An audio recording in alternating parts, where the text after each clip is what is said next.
It's all part of the kingdom of heaven. It's the shalom of God being manifest on the earth. It's part of our mission, and we're all called to play a part. And through signs and wonders, demonstration of the kingdom's power, breaking into time and space, healing sick bodies, opening doors that were closed, moving mountains that have opposed us. And in these apostolic communities, I believe God is raising up a holistic view of mission for us to be engaging across our towns and our cities at every level. As I said this morning, we now are involved in running two public schools. In Britain, evangelical churches like ours, we are a minority in the nation, maybe only 2-3% now. But I think that you can have more effect as the minority. In Sri Lanka, you are maybe 1%. What a great place to be. What great influence we can have by being in the minority. It seems that Jesus operates best when he's on the fringes. When he comes mainstream, we get all institutionalized and in structure and legalism and death. But when we're on the fringes, we seem to have something about us. And so for 50 years in the UK, we've been unable to run schools. When the government changed the policy, and 5 years ago, this month, I went to a public meeting where our local government announced that they were going to close 4 high schools and open 2 new schools and invited school and community groups to bid to run these 2 schools. And so I turned to my friend and said, shall we do it? And he went, yeah. I said, shall we do 1 or 2? He said, let's do 2. And we need £4 million to put forward. So he said, well, let's not tell anyone that, but we'll do it. We put our bids together, got our partners together, went into public consultation time, got hammered. Every public meeting, we got shouted at, screamed at, told that we were going to brainwash their children, we're these Christian fundamentalists, blah, blah, blah, blah, blah, blah. And there was no way we were going to win this bid. And it was clear that the local government didn't like us either, so no one liked us. And they made that very, very clear. 3 weeks before the decision was made, there was a local election that took place in our city. And for 27 years, our city has been controlled by one particular party. And the other party, the Conservative Party, have been in power for 27 years in our city. And the elections took place, and there are 3 main parties: the Labour Party, the Democrats, and Conservatives. And on the election, the Conservative Party won loads of seats that they weren't expecting to win. And they were putting in like 18-year-old boys just to give them a go as to what an election would look like and feel like. And they all won their seats. So on the night they had to choose the new leader of the council, there was 18 Conservative members, 18 Lib Dems, and 18 Labour. And what would normally happen is the Labour and Lib Dems would get together, form a pact, appoint a new council, and they were the ones who were opposed to us. But the 2 leaders had fallen out with each other and would form an alliance. And then one of the Lib Dem councillors, they had promised that she would become the next mayor of the city. But the Labour Party opposed her nomination. So she took offence and joined the Conservatives, which meant the Conservatives had 19 members. With 19 members, they could form a minority cabinet, and they chose to do that. So they were in power for 27 years and appointed a guy to be the education spokesman who was a Christian.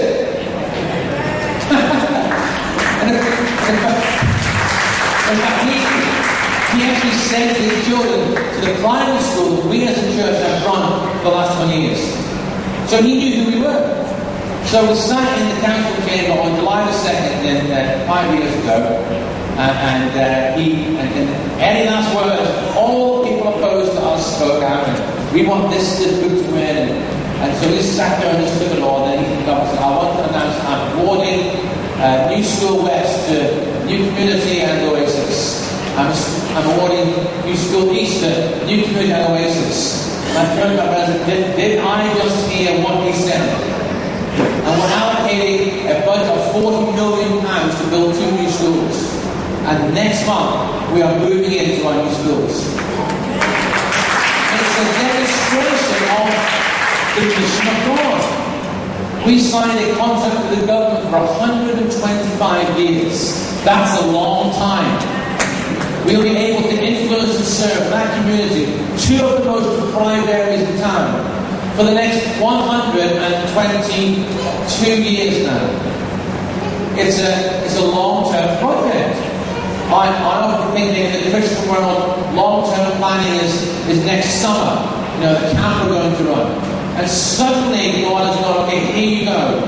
Now let my kingdom be extended to listening. It's the mission of God through our good deeds and our kindness and being godly values into that community and their children and their children's children and their children's children and their children's children's children's children and children's children's children's children's children. It's the gospel of the kingdom. The values of the kingdom. It's part of the missional evidence that I've seen across the globe as God is raising up these apostolic communities.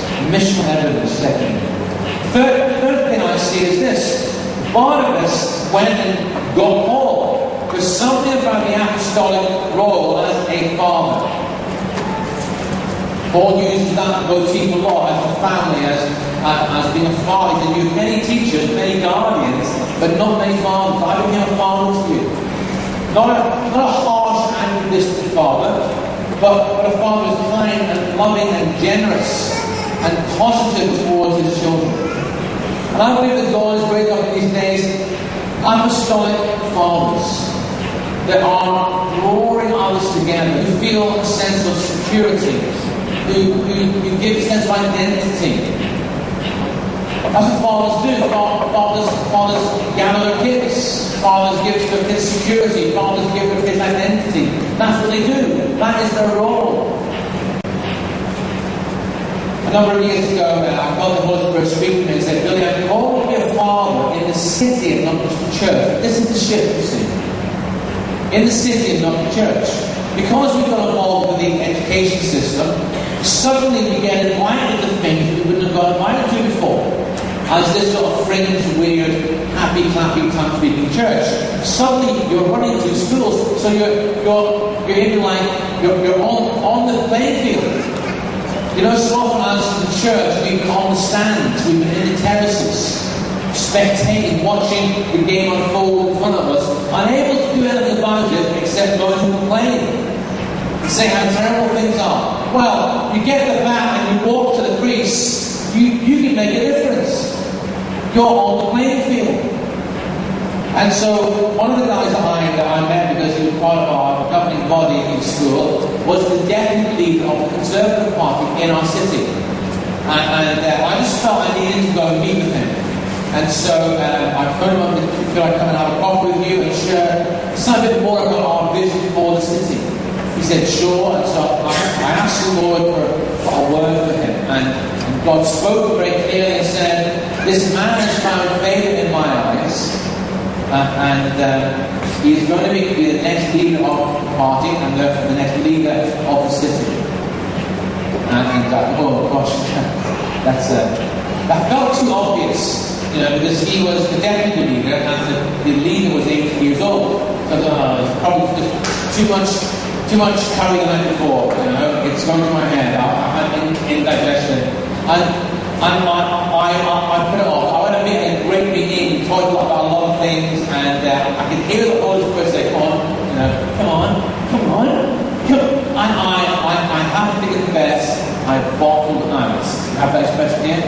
I failed to obey the Holy Spirit. And I came up, I feel so terrible. I feel so awful. And I said to him, I think I've just blown it. I thought the Holy Spirit gave me a word. I didn't give it to him.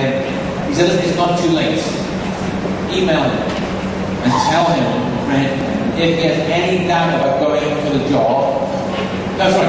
What happened was this. The next day, the newspaper arrived. And on the front of the newspaper, it read, council leader to resign. The guy who ran the city was going to resign. And I just thought, if only I had told him the day before, well, my friend's got the right thing. If there's any doubt would go for the job, have no doubt that God with him. I wrote an email to him. 15 minutes later, I got a reply saying, oh, thank you very much for your kind words. I said it in a way that didn't make me look totally weird. I prayed for you, in my prayers, and I felt this today. So he then, on the next day, I decided to go for the job. The elections came up, he got the job.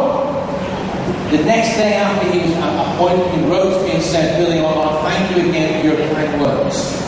I've asked the person responsible for communities in the city to contact me to ask your advice on how we can develop community in the city.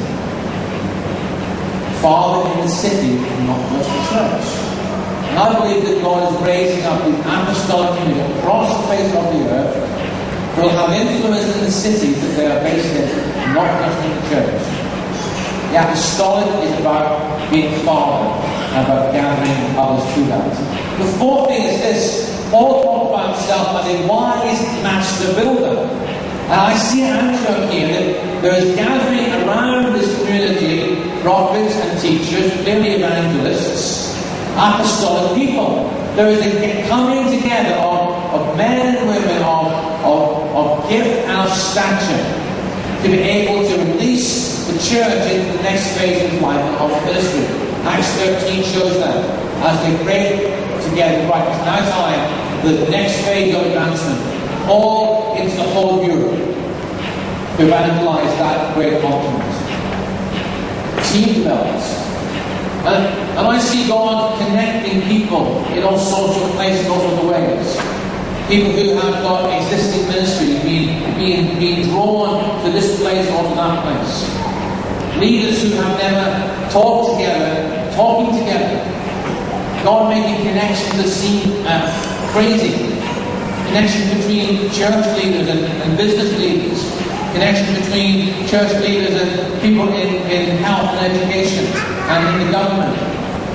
God is drawing together in these places, I believe, key people for teams to be able to serve God's purposes in their towns, their cities, and their regions. Fifthly, the apostolic ministry is given, I believe, to the saints. Ephesians chapter 4. And here in Antioch it says this: the disciples were first called Christians in Antioch. You know, they never called themselves. It was like a pet name, a nickname. It was the actual name, Little Christ. Look, it's Little Christ, it's a little Jesus. Because they so demonstrated the character and the life and the power of Jesus, they went, look, it's a little Jesus. They didn't say that we have now become a Christian. I don't know what they called themselves, the followers, the disciples, those on the way, but they didn't call themselves Christian. Other people looked at them and thought, you are so like Jesus. I'm going to call you Little Jesus. They had been discipled, they had been